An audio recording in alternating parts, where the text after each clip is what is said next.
Have you ever felt not enough? Have you ever feared being judged? Have you ever changed your personality just so people would like you?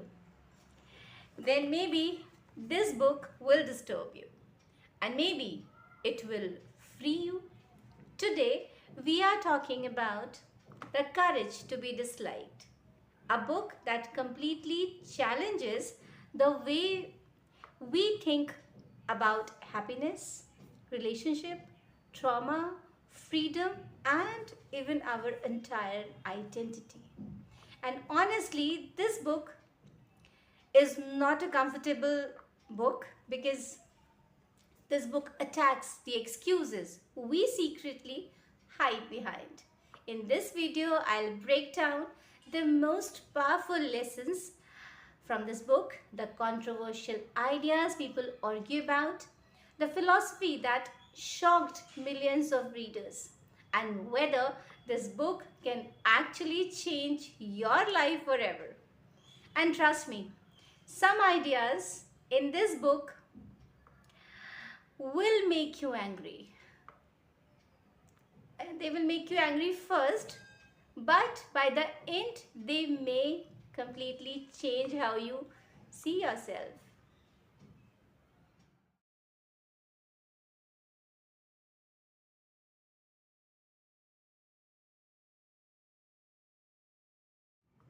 Most self-help books tell you things like wake up early, be productive, work harder, stay positive. But this book asks a much deeper question.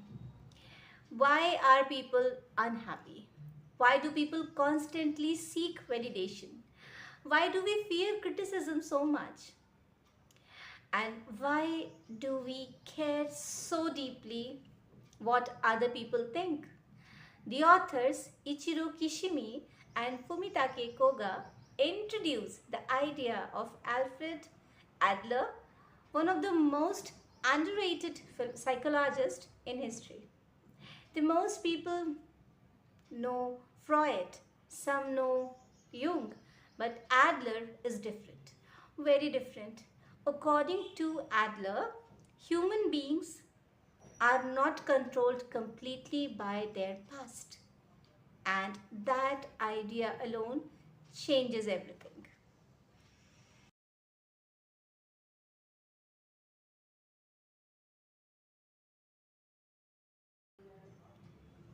Now comes the part that shocks almost everybody.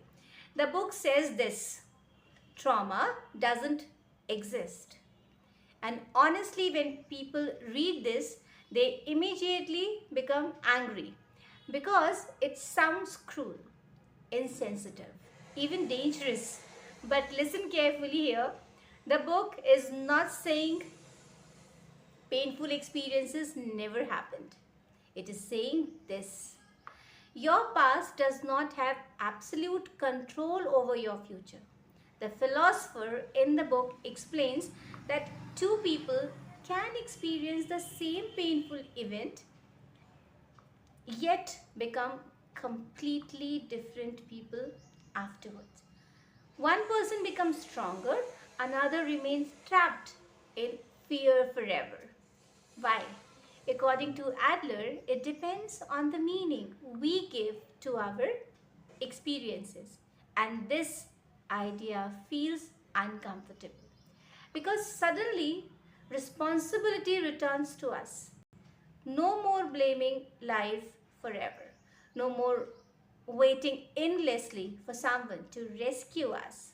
And honestly, that idea is terrifying but also powerful, because if your past does not fully define you, then maybe your future is still open.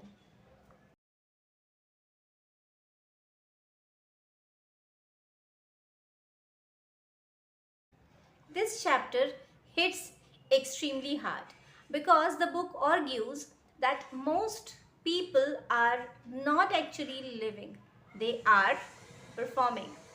Performing for society, performing for family, performing for friends, performing for social media. People hide their true selves because they fear criticism, they fear being disliked, they fear rejection, and slowly they forget who they really are.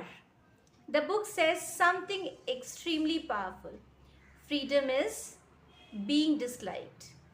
That think about this carefully. If nobody criticizes you, maybe you are living entirely for other people. The moment you choose your own path, someone will disagree with you. Someone will judge you. Someone will misunderstand you. And according to the book, that is completely normal. This section feels almost rebellious. It gives people permission to stop chasing approval constantly, because universal approval does not exist, and honestly trying to please everyone is one of the fastest ways to destroy yourself mentally.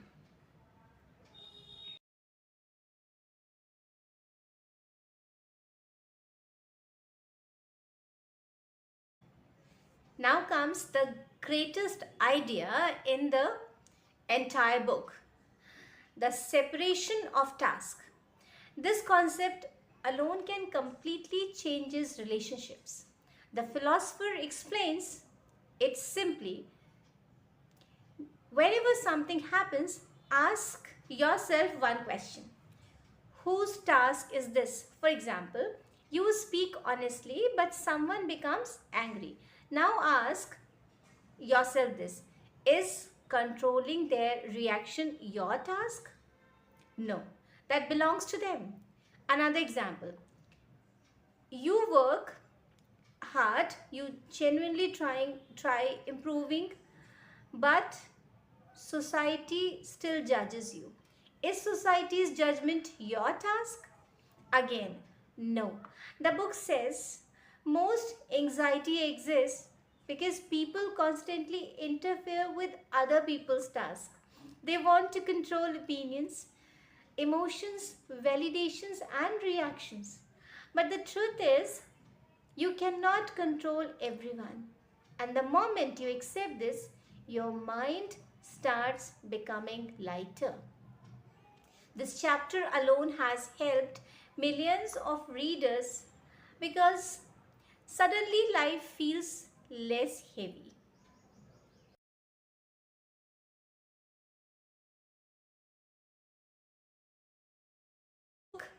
Most books lecture readers. This one argues with them. The entire book is written as a conversation between a young man and a philosopher.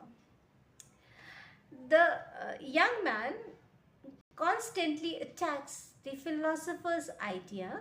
He says things like life is unfair, people are cruel, the philosophy is unrealistic. And honestly, the reader often agrees with him. That is what makes this book so addictive. It does not preach, it debates.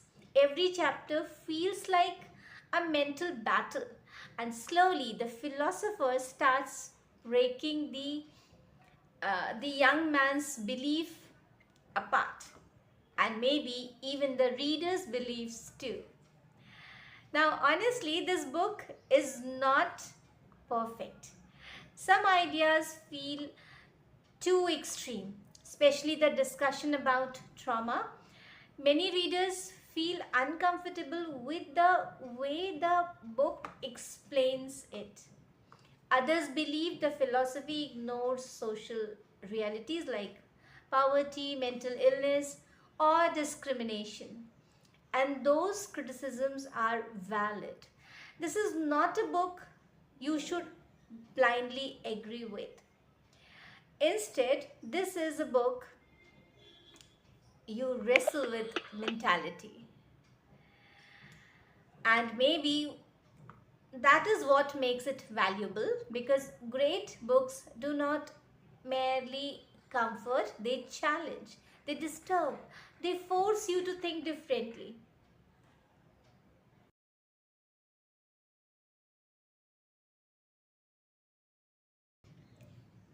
Read this book if you constantly overthink opinions, if you seek validation, if criticism hurts deeply, if you feel trapped by your past, or if you simply want a completely new perspective on happiness. But be careful. This book might frustrate you first, because sometimes the truth that frees people also makes them uncomfortable. So, the courage to be disliked, worth reading? Is it worth reading? Absolutely. Not because it gives all the answers, but because it forces people to ask better questions. Questions like, uh, am I living for myself? Why do I fear criticism? Why do other people's opinion control my emotions so much? And maybe the biggest question of all, what kind of life would I live if I stopped being afraid of being disliked? Because maybe real freedom begins exactly at that moment. Tell me, what opinion from other people still controls you? Thank you. See you in the next video.